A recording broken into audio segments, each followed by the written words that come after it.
So I talk on here a lot about how the changes that happen in a woman's body when she's pregnant happen for a good reason, and they happen to be able to accommodate this growing baby.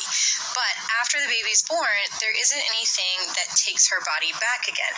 So there's this great driver to accommodate the baby, and those changes are positive when there's a baby growing, but there is no driver that returns her body to its previous function.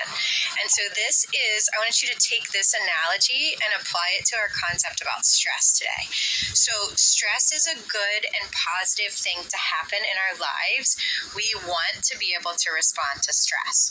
But think of it like if this is your baseline and then there's a stressor and you want your nervous system to kick in and respond to that stress because it helps you to respond better, but then you want to return to your base level.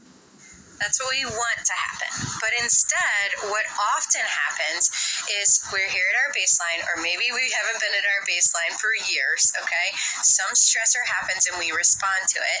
But then before we can get back down to baseline, another stressor happens and we're up here. And then maybe we start to calm down a little bit and something else comes along. And then there's something else, and then there's something else. And we get up here at a level where we're barely functional and we go, okay, I've got to calm down. I'm too stressed out. I'm yelling at my family. I'm yelling at my kids. Nothing's making me happy. And we try to lower our stress levels a little bit. And we get down some, and then there's another stressor, and we get back up to not functional again. But we're staying in this state of sympathetic overdrive, where our nervous system is cranked up all the time, and we never get back down to baseline. Okay, so come back tomorrow and we'll talk more about what happens when you stay in this sympathetic, amped up overdrive all the time and what that actually does to your body.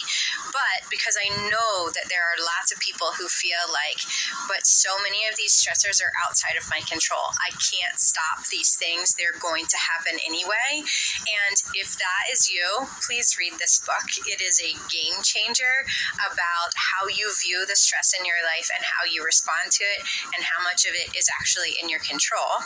And also take the ideas from today's reel and practice them. Don't do it one time because it won't work one time. I'm going to check in with y'all over the next several weeks of the holidays and see how you're doing with this, because it truly is something that you have to practice daily to be able to be any good at it. When you stay in this ramped up state, you don't know what it feels like to come back down, and you have to practice bringing yourself in.